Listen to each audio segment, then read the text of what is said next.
Doctor Mohit Pirzada بھی اس programme میں میرے ساتھ موجود تھے. موہت پیرزادہ صاحب چونکہ خود سری نگر سے بلانگ کرتے ہیں, ان کے والد صاحب نے, والدہ صاحبہ نے وہاں سے ہجرت کیا, والد صاحب نے. ان کا یہ کہنا تھا کہ یار میں خود سری نگر گیا ہوں اور یہ ہو نہیں سکتا کہ بالکل سری نگر کے مڈل میں جہاں پر انڈین آرمی بھی ہے, بی ایس ایف بھی ہے, انڈین پولیس بھی ہے, اور پھر بندے 3-4 مار کے نکل جائیں, یہ پاسبل نہیں. It's not possible. اور پھر دیکھیں سب سے بڑی بات ہے کہ why aren't they having an international probe؟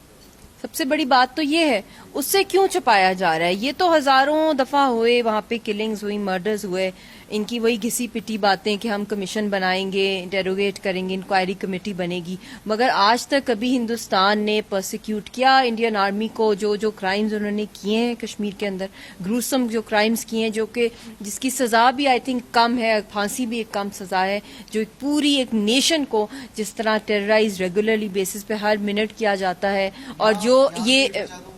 میں چاہتا ہوں چونکہ آپ کا بہت زیادہ اسٹڈی ہے اور آپ کو اسپوکس پرسن سمجھا جاتا ہے ہم کشمیریوں کا, کوئی بھی ایشو ہو, چاہے برہان مظفر وانی شہید ہوں, چاہے افضل گورو ہوں, چاہے شجاعت بخاری شہید ہوں. بخاری صاحب کے حوالے سے افتخار راجپوت نام کے ایک بلاگر ہیں کشمیری, انہوں نے پیرس سے لکھا کہ ان کے متعلق یہ بات مشہور تھی کہ ان کے ایک بھائی جو ہیں وہ کشمیر میں منسٹر بھی ہیں, اور ان کے ایک چچا جو ہیں وہ انڈین پولیس میں ہیں, اور انہیں یہ اعزاز حاصل ہے کہ انہوں نے 300 کے قریب کشمیری مجاہدین کو ایٹ سپاٹ ان کو گولی مار کر شہید کیا ہے. تو اس وجہ سے بھی کچھ جماعتیں, عسکری جماعتیں جو تھیں, کشمیری جماعتیں, وہ شجاعت بخاری کے متعلق بیڈ ٹیسٹ رکھتی تھی. دیکھیں ڈفرینس آف اوپینین کہیں بھی ہو سکتا ہے, مگر جو لارجر گول تھا, آپ شجاعت بخاری کی رائٹنگز بھی دیکھ لیں, ہی آلویز وانٹڈ کہ اس کا ایک پولیٹیکل سولوشن ہو اور اس اٹراسٹیز کا ایک اینڈ آئے. فیملی میں تو ریلیٹیوز آپ کے ہر جگہ ہو سکتے ہیں, کوئی گورنمنٹ میں ہو, کوئی اپوزیشن میں ہو, مگر ان کو اگر ایز اے کیس اسٹڈی لیں کہ وہ ایک صحافی تھے, وہ ایک ایڈیٹر ان چیف تھے, ایک بہت بڑے اخبار کے تھے, اور یہ ان کو مارنے سے کس کو فائدہ کس کو نقصان ہوا ہے؟ ہماری کاز کو تو ایک بہت بڑی ایک آواز تھی جو سائلنس ہو گئی ہے. اور اس کے ساتھ جتنا بھی انہوں نے, جو میں نے آلریڈی مینشن کیا ہے کہ جو وار کرائمز وہ کر رہے ہیں, ہندوستان کر رہا ہے, ان کو کور اپ کرنے کے لیے ان کو اتنی امبیرسمنٹ ہو رہی تھی کہ وہ اب کیا کریں. تو انہوں نے یہ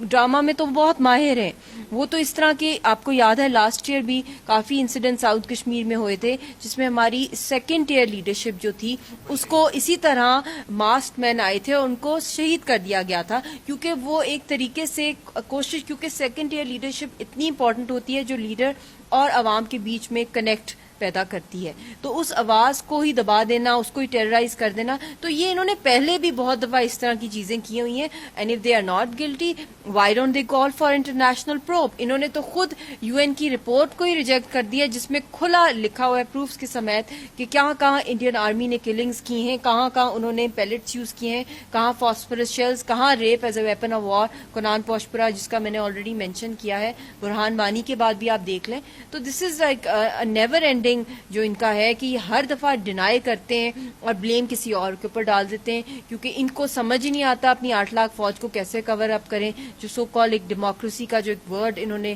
کیا ہوا ہے, دا ورلڈز گریٹسٹ ڈیموکریسی.